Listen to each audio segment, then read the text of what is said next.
This week on Animals and Aquatics and OT, we're going to be talking about conferences. Yes, conferences. And that's about all I'm thinking about right now. So I wanted to take just a little bit of time and share that information with you. Now let's get started. Welcome to the Animals and Aquatics and Occupational Therapy podcast. I'm Gina, your co-host. Mom, wife, private practice owner, mom of three, adjunct professor at an OTA program, and probably a few other things that I'm forgetting. And right now, one of the biggest things that's going on for us is preparing for conference. Not just one conference, but two conferences in March. In fact, March is going to be really busy, and I think it's going to go by so fast. And I'm needing to get ready for conference and thinking about all the excitement that will come along with it, all the challenges that come along with preparing for conference, of course, the expenses that come along with it. And I thought just taking a little bit of time with you today to talk about why I'm attending conference, how I manage getting the most out of conference, and then hoping that if you're going to be at the American Hippotherapy Association conference or at the Occupational Therapy Association conference, that we can connect at conference. Because again, this time around, I really want to extend that invitation to meet in person as much as possible, to connect, to listen and find out what you're doing with animals and aquatics in your OT practice. One of the important things that we think about with conference is really being able to stay updated with professional development in our field. And I think conference gives us an opportunity to catch some of that excitement again from other people who are doing what we're doing, or learning about some of the newest research and learning how we can incorporate that into our niche area of practice. When we think about well, why go to conference at all? There's a lot involved in it, and what are we going to get out of it? Well, let's take the American Hippotherapy Association conference to start with, since that's the one I'm going to soon. And there are so many things to get out of that, and it's really important for me to attend conference, not just because I'm on the faculty, but also that opportunity to connect and network with others, to find out what other people are doing and be able to incorporate some of that back into what I'm doing with my own clients or at the facilities that I partner with. I think that opportunity, whenever you can, to attend a conference that is specializing in your niche is really important, because it really immerses you in that area for a couple of days and lets you get out of your day-to-day practice and then come back and incorporate the new things. Now, one of the things I've always shared with people when they attend conference, and it's usually after they come to one of my presentations and they have some sort of dilemma in how they're going to incorporate this information when they get back to their home base. And I always say that's one of the great things about conference, because it opens up this door to say, this is something new that I learned in conference, and I feel like it would be really good to incorporate at our facility. It would be really good to incorporate into my OT practice. It would be really good to incorporate into how we do therapy here. And it's not just you saying it to your team, to your administrators, it's conference, right? And so it opens this door in a way that it doesn't have to be you bringing this information back. Now, when we're at conference, we also have this opportunity to learn about new research, new techniques, advancements in the field that are going on, and they can bring both a lot of excitement and a lot of relief, I think, sometimes when you see that other people are doing or struggling with the exact same things that you are all around the country, and in some cases all around the world. And it can just bring that sense of, I'm not the only one that is having this challenge, or I'm doing what other people are doing too. I'm on the right track. So that exposure to a lot of different perspectives and different approaches can be really helpful and can be such a value of going to conference. Now, when I go to the AOTA conference, it is a little different. I'm going to talk about that as well in how I take that information and then apply it, because often there are maybe no sessions at all on nature-based practice or aquatics or hippotherapy or incorporating farm animals, like the niche areas that I'm really specialized in. Often there's not a lot of information in those areas. The good thing is there is a lot for the academic side of my life. So for the professor side, I can definitely brush up on and learn new skills and incorporate new techniques into my teaching. But I also think that I can take a presentation on social emotional learning, and I take like crazy notes when I'm at those presentations in particular, because I need to translate it. And so I need to translate it from a clinical setting into a niche setting. And I feel like that's part of my job as a coach of other OTs and OTAs, is to be able to take that information and then translate it to our specific niche areas. And that ability to take a really wide variety of information in and then look at how you could apply that or create a program around it or incorporate those techniques in, or what needs to be modified to use it in our area. I think those are some of the real opportunities of attending a professional conference. Again, whether that's AHA, whether that is the AOTA conference. And like I said, I'm kind of right in the thick of getting ready. And to really maximize your experience at a conference, whatever conference you might be going to, is to think about getting ready before conference and setting some goals for yourself of your purpose for attending conference. So if it's networking with other people, if it's gaining a certain skill set, what types of information do you need to be looking on the lookout for while you're at conference? Are you going to be trying to take some short courses rather than just introductory topics? Are you trying to really broaden your perspective on things? Do you want to network with certain people? You want to be introduced to certain people? Those are really good opportunities at conference to network or to talk to other people who are at a university near you. Those are great opportunities for conference. So looking at the conference agenda, the sessions, the speakers, and really figuring out like what your flow is. And I'm going to talk a little bit about getting like overwhelmed at conference as well. I'm an introvert, and conference can be really big and loud and bright. And there's a lot of sessions that I want to attend. And of course, you're always thinking about getting value for the money that you're paying to go to conference, but also how to keep it manageable, I think, is important. And then going through like your travel arrangements, accommodations, all of that. I am the absolute worst at that. I have literally showed up like to conference with like just the plane ticket. Like I have my plane ticket, I've paid for attendance, and that's it. Like I don't have an Uber, I don't have a rental car, I don't know how I'm getting from the airport to the conference location. And I'm just like, okay, I'll figure it out when I get there. That's the kind of traveler I can be, and it doesn't really bother me. I can figure things out. But certainly when I'm traveling with family, like that doesn't fly. If I'm traveling further away, it's probably wise, I would say, to make sure you have all your accommodations figured out. That way you're not worrying about that. It's not going to take time out of attending the conference, which is what you're there for.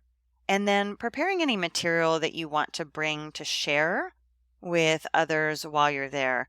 Now, one of my favorite things is bringing some little token to give to people that I meet, or they just surprise me in a particular way. And I love having a little token, a little something to give. So thinking about that networking piece, like how are you going to connect with people? Are you bringing business cards? Are you going to have a QR code? Do you need to bring information about your private practice? All that stuff can be really helpful in preparing for conference. Now, I briefly touched on the expense of conference, and looking at these two conferences back to back, they're both in March. It is definitely the budgeting piece is a big piece to it. And there's a variety of different ways we can look at funding. Budgeting it into whether it's your own private practice or to your employer, that you need to maintain your continuing education. You have continuing education requirements for licensure. If you're AHCB certified or an HBCS, you need that continuing education in hippotherapy, like specifically. So you can seek your reimbursement, right, for conference expenses from your employer. And it's wonderful when your employer will support you in conference attendance. So for the AOTA conference, my employer, as a professor, they are supporting me in that. So that way I can go along with our team and be part of that experience. Now, we can look for scholarships or grants. There's not a lot that I've seen out there. I don't think that's a huge area for attendance. Also, crowdsource, crowdfunding, and fundraising for a conference. Now, that definitely has a better potential because you're drawing on people who maybe already know you and support you. But the biggest way that we all do it, right, is utilizing personal savings, budgeting strategies to cover that expense from within the business or again from your employer. And it just really is part and parcel of doing business. So knowing for the American Hippotherapy Association conference, it happens every other year. So I just need to budget that in. I need to set aside that money, and having a rough idea of what those expenses are going to be is important. Not only do we have the financial side of things, but we also have conference attendance and our like financial losses or professional commitments that are coming with that. And that means like additional time management. So I need to time block ahead of conference to batch things, make sure everything is done, tidied up, and ready to go. And then I also need to time block after conference for the things that I've missed out on and need to catch up on. Planning ahead, communicating with supervisors, colleagues, clients about time off, the fact that there's maybe not going to be any services, or if someone is coming in and covering for you, that they've had a chance to come in and see the clients ahead of time. All of that goes into managing conference attendance. And when we think about what responsibilities you're maybe not going to be handling while you're at conference, that can be really important, especially when it comes to horse care or animal care, facility maintenance, things like that, when you're not going to be around for those 3 days to a week for conference. And you don't really want to be getting that call when you're at conference that something is going on at home. And I think I've sat at enough breakfast tables to hear people trying to deal with those calls or deal with those client calls. And it really does take your focus away from the purpose of being there and being at conference. So thinking about how you can delegate those responsibilities for that time being while you're gone. So somebody's answering the phone, they're managing any animal emergencies, anything like that. So that way you've planned for that and you really can be focused on conference when you're there and really get the best out of it. You can be making the most of your conference experience. When you're getting ready to go to the sessions that you've signed up for, your workshops, you want to, as much as possible, be present, be an active participant. If you have questions, stick around afterwards, ask those questions. I certainly always love when people come up to me afterwards and ask questions.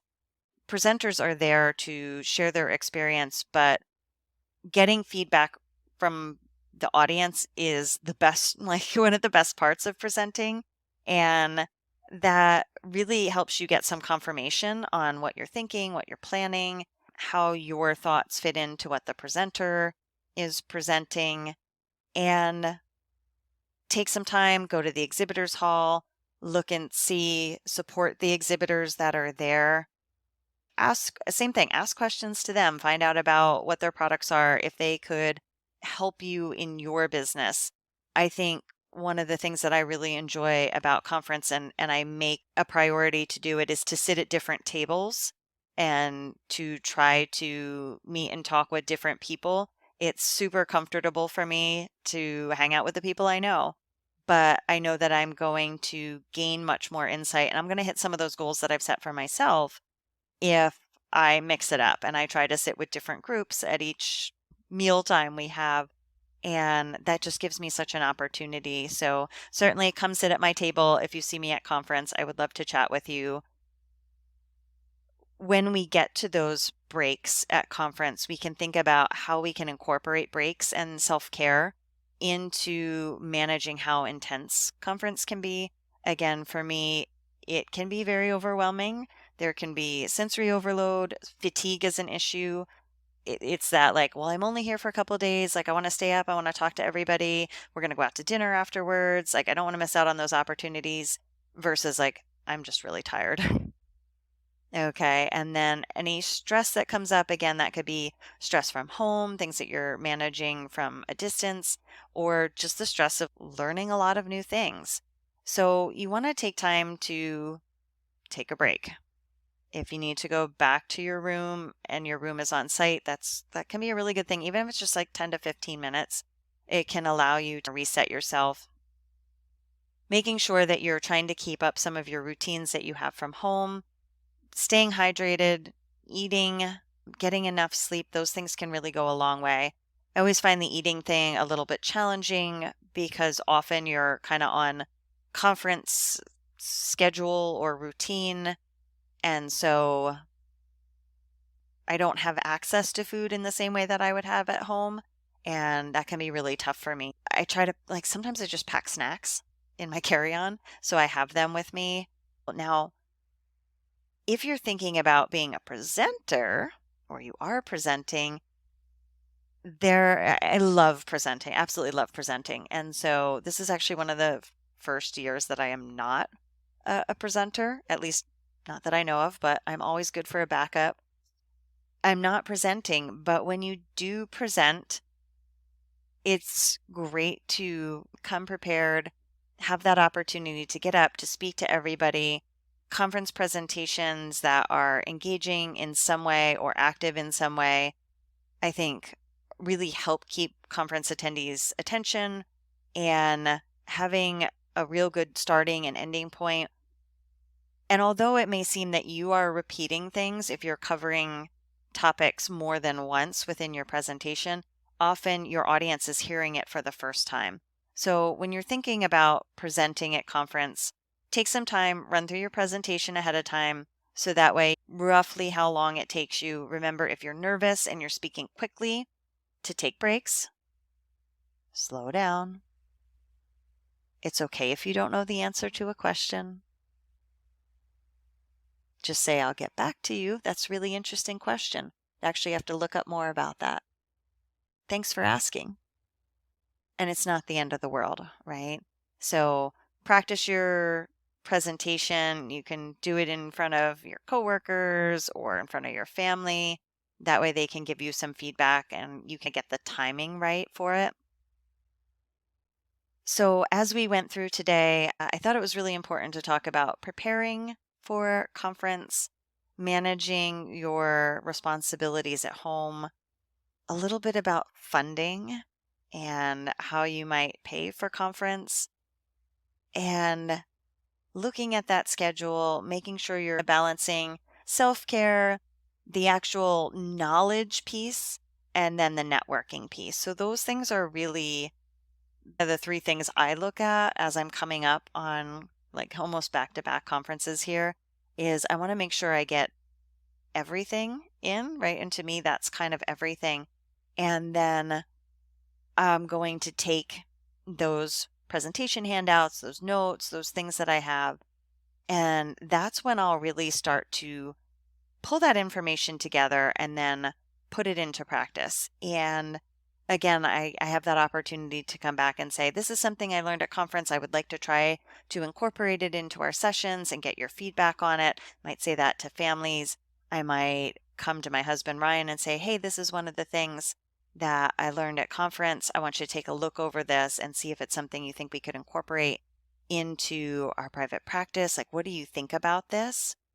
And as we have this opportunity, and as you go to conference, right, this is a great opportunity to pull in new knowledge and start to figure out how you can incorporate it into your niche.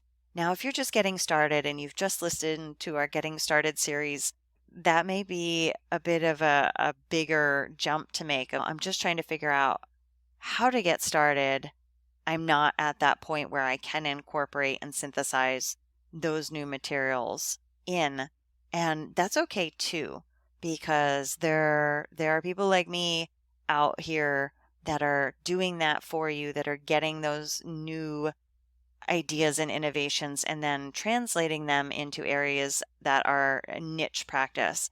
And I'm really hoping that after conference, maybe we can all do a meeting together on some of the key takeaways. Again, that opportunity to connect and to get questions and do some Q&As or a hot seat after conference would be something that would be a lot of fun. So I just want to thank you for listening today.